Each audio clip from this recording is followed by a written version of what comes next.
वक्त एक बड़ी खबर आपको बता दें, दिल्ली ब्लास्ट के घायलों से मिलेंगे प्रधानमंत्री। थोड़ी देर में एलएनजेपी हॉस्पिटल जा सकते हैं। कुछ देर पहले भूटान से प्रधानमंत्री नरेंद्र मोदी लौटे हैं और इस बीच खबर आ रही है कि अब से थोड़ी ही देर बाद दिल्ली ब्लास्ट के घायलों से प्रधानमंत्री मिलेंगे। थोड़ी देर में एलएनजेपी अस्पताल भी प्रधानमंत्री जा सकते हैं। हालांकि कुछ देर पहले भूटान से लौटे प्रधानमंत्री की ये तस्वीर भी आपको दिखा रहे हैं, एयरपोर्ट की वो तस्वीर, जहां इस वक्त एक सबसे बड़ी खबर है कि दिल्ली ब्लास्ट के घायलों से प्रधानमंत्री नरेंद्र मोदी जल्द कर सकते हैं मुलाकात और अब से थोड़ी ही देर बाद एलएनजेपी हॉस्पिटल जा सकते हैं।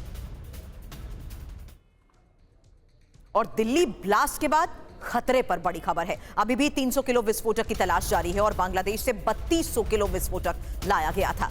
फर्टिलाइजर कंपनी से चोरी का विस्फोटक आया है और 300 किलो विस्फोटक की तलाश में अलग अलग जगहों पर हो रही है रेड। तो ये इस वक्त एक और सबसे बड़ी खबर है, जहां दिल्ली ब्लास्ट के बाद खतरे को देखते हुए ये खबर बहुत बड़ी है। अभी भी 300 किलो विस्फोटक की तलाश जारी है। खबर यह कि बांग्लादेश से 3200 किलो विस्फोटक लाया गया और फर्टिलाइजर कंपनी से चोरी का विस्फोटक आया है। हालांकि इस पूरे रूट को लेकर भी एक इंफॉर्मेशन अब आपके सामने होगी। फिलहाल आपको बता दें, अलग अलग जगहों पर हो रही रेड को लेकर खबर है, जहां 300 किलो विस्फोटक की तलाश में हो रही है रेड। इस वक्त का सबसे बड़ा सवाल यही है कि आखिर आतंक का अमोनियम आका है कौन, क्योंकि 2900 किलोग्राम अमोनियम नाइट्रेट बरामद हो चुका है। 300 किलोग्राम की तलाश अभी भी जारी है और यही वजह है कि देश भर में अलग अलग जगहों पर रेड भी की जा रही है। लेकिन अब साजिश को लेकर हुआ पर्दाफाश और इंटरनेशनल साजिश पर बड़ा पर्दाफाश ये कि बांग्लादेश से ये विस्फोटक आया है और नेपाल वो रूट है जिसका इस्तेमाल किया गया। हालांकि फरीदाबाद विस्फोट को लेकर लगातार खुलासे हो रहे हैं, जिससे यह साफ हो गया कि फरीदाबाद में ही यह विस्फोटक रखा गया। बड़ी खबर यह है कि बांग्लादेश से यह विस्फोटक आया है। किस रास्ते? नेपाल रूट का इस्तेमाल किया गया और फरीदाबाद में यह विस्फोटक रखा गया। हालांकि दिल्ली कार बम धमाके में लगातार हो रही जांच को लेकर कई बड़े सवालों से अब पर्दा उठ रहा है। ऐसे में सवाल यह भी है कि अमोनियम नाइट्रेट वाली साजिश है किसकी, क्योंकि बड़ी खबर है 3200 किलो की खेप 2900 किलो बरामद हो चुका है। अभी भी ये 300 किलो आखिर है कहां पर? हालांकि जिस तरीके से जांच एजेंसी इस जांच में जुटी है, बड़े अपडेट इस वक्त हमारे साथ हैं। मेरे सहयोगी लगातार इस पूरे मामले पर जितेंद्र के साथ साथ पुनीत नजर बनाए हुए हैं और देश भर में अलग अलग जगहों पर हो रही रेड को देखते हुए बड़ा सवाल है कि आखिर किसने छिपाया हुआ है। जितेंद्र इस बारे में और जानकारी के साथ इस वक्त हमें लाल किला से ही कर चुके हैं ज्वाइन। बताएं जितेंद्र। जी बिल्कुल, देखिए तलाश लगातार जारी है और ना सिर्फ एनआईए बल्कि दिल्ली पुलिस की special cell, Faridabad police, J and K police सभी अपने अपने स्तर पर तफ्तीश को आगे बढ़ा रहे हैं। जो 4 लोग अब तक पकड़े गए हैं उन सभी से लगातार पूछताछ हो रही है। डॉक्टर आदिल, इसके अलावा डॉक्टर मुजम्मिल, साथ ही डॉक्टर शाहीना, ये वो अहम कड़ी है इस मॉड्यूल से जुड़ी जिन्हें सारी जानकारी थी, जिन्होंने पूरा प्रोक्योरमेंट किया, यानी कि जिन्होंने पूरा ये जो अमोनियम नाइट्रेट था वो इकट्ठा किया था फरीदाबाद में। तो ऐसे में इनसे पूछताछ कर बाकी 300 किलोग्राम जो अमोनियम नाइट्रेट है, विस्फोटक है, उस तक पहुंचने की कोशिश लगातार जांच एजेंसियों के द्वारा की जा रही है। इसके अलावा कुछ और मॉड्यूल्स हैं जिनको लेकर लगातार तफ्तीश आगे एनआईए भी कर रही है। दरअसल इससे पहले आईएसआईएस से जुड़े और साथ ही लश्कर से जुड़े कई मॉड्यूल बस्ट हो चुके हैं। तो ऐसे में इन चारों के तार क्या उनसे भी जुड़े हुए हैं? तो ये वो तमाम अभी इन्वेस्टिगेशन का पार्ट है जिस पर काम अभी फिलहाल जांच एजेंसियां कर रही हैं। जी बड़ी बात इस बीच एक और है जितेंद्र, आपके पास जल्द आती हूं, क्योंकि गिरफ्तार आतंकियों के मॉड्यूल में यूपी के कई मंदिर। ये एक और बड़ी खबर, आतंकियों के टारगेट पर अयोध्या और वाराणसी के मंदिर। हालांकि अयोध्या के लिए स्लीपर सेल को एक्टिव किया गया और शाहीन ने अयोध्या में स्लीपर सेल को एक्टिव किया। शाहीन, जिसको लेकर कई बड़े खुलासे हो रहे हैं और जिस तरीके की जिम्मेदारी पिछले कई साल से इस पूरी प्लानिंग को लेकर उसके ऊपर थी, उसमें सबसे बड़ी खबर गिरफ्तार आतंकियों के मॉड्यूल में यूपी के कई मंदिर और आतंकियों के टारगेट पर थे अयोध्या और वाराणसी के मंदिर। बड़ी खबर यह है कि शाहीन ने ही अयोध्या में स्लीपर सेल को एक्टिव किया। लेकिन एक और सबसे बड़ी खबर आ रही है तुर्की कनेक्शन को लेकर, क्योंकि दिल्ली धमाकों का ये तुर्की कनेक्शन, जहां उमर और शकील ने तुर्की की भी यात्रा की थी और तुर्की में जैश के हैंडलर से मुलाकात को लेकर भी खबर। उमर और शकील के पासपोर्ट में तुर्की के स्टैंप भी मिले हैं। हालांकि पहले रूट को लेकर जितेंद्र आपने जानकारी दी कि विस्फोटक आया कहां से। अब इन चारों से हुई पूछताछ के बाद तुर्की कनेक्शन को लेकर क्या खबर है?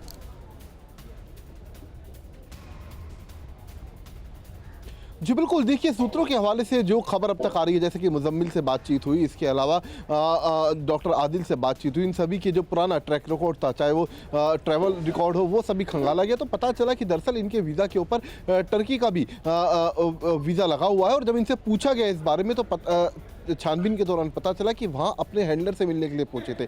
ना सिर्फ मुज़म्मिल बल्कि डॉक्टर उमर मोहम्मद भी टर्की गया था, और बाकायदा वहाँ पर जाने के बाद इन्होंने जैश ए मोहम्मद का जो सरगना मसूद अजहर, उसके ही कुनबे से जुड़े एक शख्स से मुलाकात की थी। तो क्या उसके इशारे पर इस ब्लास्ट को अंजाम दिया गया?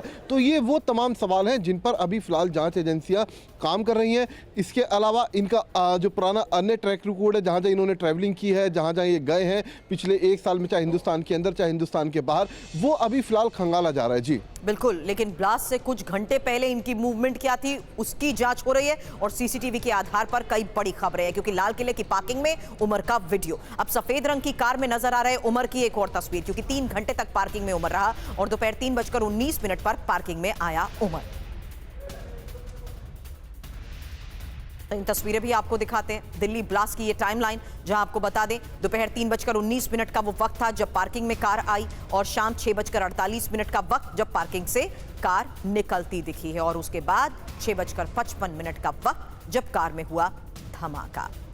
3 तस्वीरें आपके सामने थी। हालांकि 3:19 की वो तस्वीर जब कार पार्किंग के अंदर जा रही थी, उसके बाद 6:48 का वक्त जब कार पार्किंग से बाहर निकली, और 6:55 का वक्त जब धमाका हुआ। आपको बता दें ये पूरी टाइमलाइन जिस तरीके से अलग अलग जगहों पर लगे सीसीटीवी के जरिए सामने आ रही है, उसके जरिए ये भी जांच एजेंसी जानने की कोशिश कर रही हैं कि आखिर उमर कहां से गुजरा, कौन सा वो दिल्ली का पूरा रूट था जहां से ये कार गुजरी, और गाड़ी के अंदर वो क्या कर रहा था। क्योंकि खबर जिस तरीके से इन तस्वीरों के माध्यम से सामने आई है, उससे साफ हुआ कि 3:19 का वो वक्त था जब ये कार पार्किंग के अंदर जा रही थी। बड़ी खबर ये कि कार में अकेला उस वक्त उमर ही था। हालांकि 3 घंटे तक वो पार्किंग में रहा। इस दौरान क्या उसने किसी से बात की?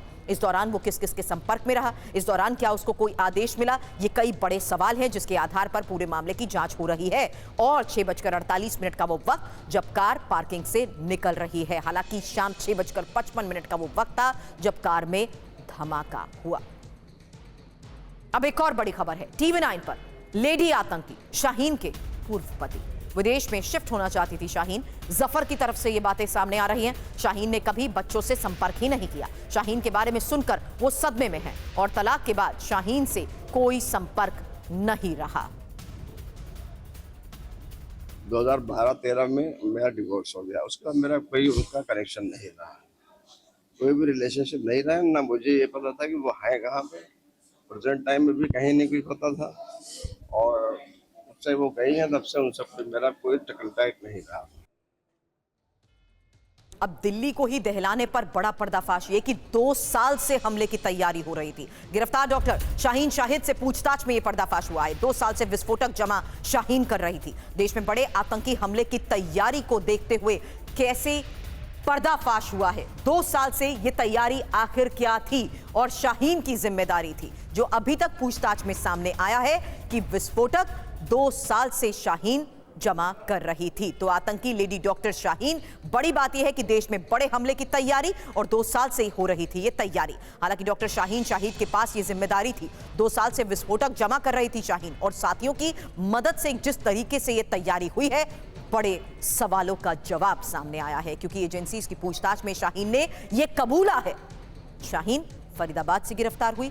जैश की महिला विंग हेड जैश ए मोहम्मद से जुड़ी शाहीन और भारत में जैश की महिला विंग की चीफ। हालांकि शाहीन के पास भारत में भर्ती की जो जिम्मेदारी थी, आपको बता दें जैश की महिला विंग जमात उल मोमिनात इसका नाम है, और मसूद अजहर की बहन पाकिस्तान की हेड सादिया अजहर के संपर्क में भी ये रही है। अब सूत्रों की माने तो जांच के दौरान डॉक्टर शाहीन शाहिद कबूल कर चुकी हैं कि वो और उसके साथी डॉक्टर भारत में बड़े आतंकी हमले को अंजाम देने की साजिश रच रहे थे। एजेंसी लगातार शाहीन शाहिद से पूछताछ कर रही है। दिल्ली के लाल किला के सामने 10 नवंबर को हुए कार में ब्लास्ट में एक बड़ा नाम सामने आया, और वो नाम था शाहीन शाहिद। ये वो नाम है जो जैश ए मोहम्मद के लिए भारत में महिला विंग की जो ब्रिगेड थी उसको हेड कर रही थी, और इसका काम महिलाओं का ब्रेन वॉश कर उनको जैश ए मोहम्मद के लिए काम कराना था। फिलहाल पुलिस ने शाहीन शाहिदा को गिरफ्तार कर लिया है और उससे लगातार पूछताछ की जा रही है। सूत्र बता रहे हैं कि शाहीन ने एजेंसीज के सामने यह कबूल किया है कि पिछले 2 साल से वो और उसके साथी डॉक्टर मिलकर के जो विस्फोटक था उसको इकट्ठा कर रहे थे और इसके अलावा उसके साथी डॉक्टरों के साथ मिलकर भारत के अलग अलग जगहों पर विस्फोट और धमाके करने की प्लानिंग थी। फिलहाल शाहीन शाहिदा, मोहम्मद मुजम्मिल और उसके जो साथी अदील हैं वो पुलिस के शिकंजे में आ चुके हैं। एजेंसीज लगातार उनसे पूछताछ कर रही है, रोज नए नए खुलासे हो रहे हैं। अदील की गिरफ्तारी से ही मुजम्मिल की गिरफ्तारी हुई इसकी निशानदेही पर, और मुजम्मिल की निशानदेही पर 2900 किलो विस्फोटक फरीदाबाद से बरामद हुआ, जिसके और अब टीवी 9 पर डॉक्टर शाहीन के भाई शोएब, 4 साल से बहन से बात नहीं हुई, बहन का तलाक हो चुका है। बहन शाहीन परिवार से अलग रहती हैं। हमारे साथ शाहीन और परवेज के भाई शोएब मौजूद है एक्सक्लूसिव बातचीत करने के लिए। बहुत परेशान है परिवार जब से ये एटीएस की रेड यहाँ पर अभी जम्मू कश्मीर पुलिस आई है।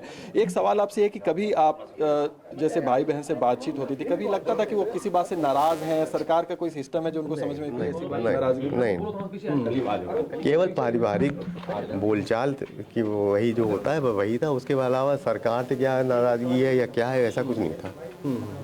सरकार से कहीं नाराजगी होगी भाई, हम तो वहीं रह रहे हैं, देश में रह रहे हैं, देश में खा रहे हैं, हम कहीं नाराज होंगे? कोई ऐसी घटना परिवार में कभी हुई जिसका असर ये बात तो हमको जो जब ये न्यूज़ में दिखाना शुरू किए हैं तो हमको पता चली कि हाँ ये न्यूज़ में बातें चल रही हैं भाई, बात और कुछ नहीं है। अच्छा, एक और बात है इसमें कि हो नहीं रहा है ना तो शाहीन अपने परिवार के साथ रहती थी ना परवेज, दोनों अलग थलग रहते थे बिल्कुल। हाँ, तो वो बात वही लोग जाने। तलाक भी हो गया था। हाँ, वो तलाक भी हुआ था, उसके बाद अलग अलग रहने लगे, वही ये वो प्रॉब्लम आप जानते ही हैं। फिर और परवेज का तलाक तो नहीं हुआ था लेकिन फिर भी वो बीवी बच्चों के साथ नहीं रहते थे। हाँ, कुछ उनका मतलब मिसेज साथ डिस्प्यूट कुछ चल रहा था, वो अब वो उनका पर्सनल मैटर मैं कैसे मैं तो अपनी फैमिली के बारे में जानता हूँ भाई, मैं जो यहाँ रहता हूँ।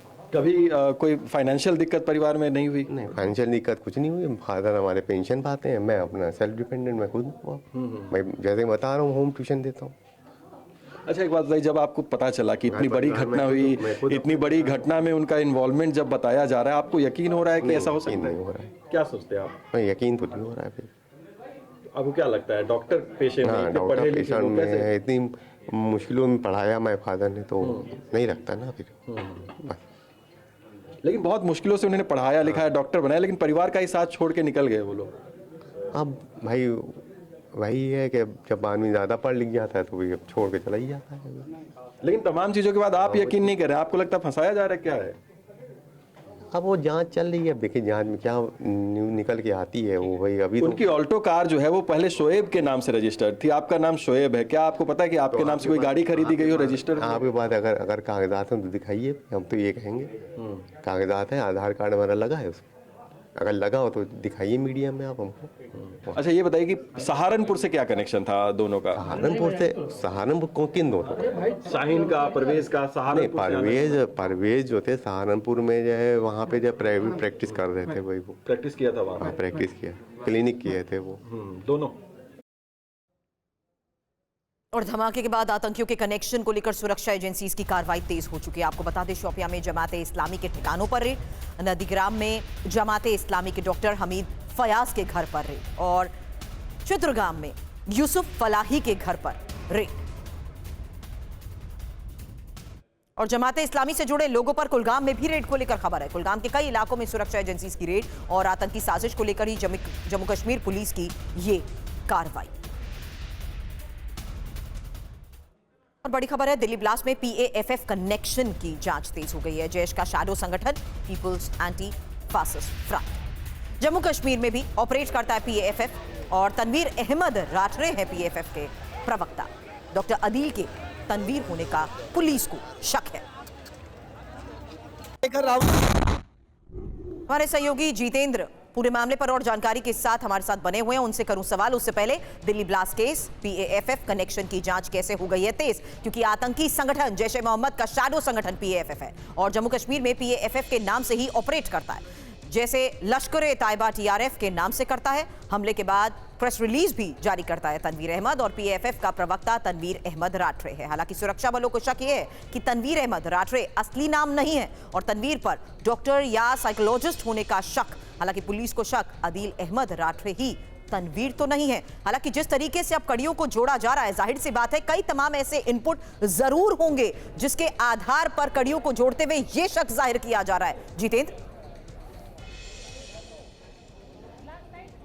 जी बिल्कुल, देखिए आपको याद होगा थोड़े दिन पहले जम्मू कश्मीर के अंदर बाकायदा जो डॉक्टर आदिल राठेर है वो वहाँ पर देखा गया था जैश ए मोहम्मद के पोस्टर लगाते हुए। तो उसके बाद से लगातार इस तरीके की चर्चाएं सामने आ रही थी कि ऐसा तो नहीं है कि जो तनवीर अहमद राठेर है वो आदिल ही हो, क्योंकि जिस तरीके की प्रेस रिलीज जारी करता है लश्कर-ए-तैयबा पीएफएफ के जरिए, उसमें साफ तौर पर पता चलता है कि या तो प्रेस रिलीज बनाने वाला कोई डॉक्टर है या फिर कोई साइंटिफिक प्रोफेशन से जुड़ा है। तो इसको लेकर फिलहाल इस एंगल से अब तफ्तीश बेहद अहम हो जाती है। तो लिहाजा जो जांच एजेंसियां हैं वो इसी एंगल पर अब डॉक्टर आदिल से पूछताछ कर रही हैं कि क्या वो तनवीर तो नहीं है, क्या वही जो मीडिया की जिम्मेदारी जैश ए मोहम्मद में है, क्या वही तो तनवीर के नाम से संभाल नहीं रहा है। तो ये वो तमाम सवाल हैं जिसके बारे में अब तनवीर से जानने की कोशिश ना सिर्फ एनआईए बल्कि आईबी और इसके अलावा भारतीय अन्य सुरक्षा एजेंसियां भी कर रही हैं।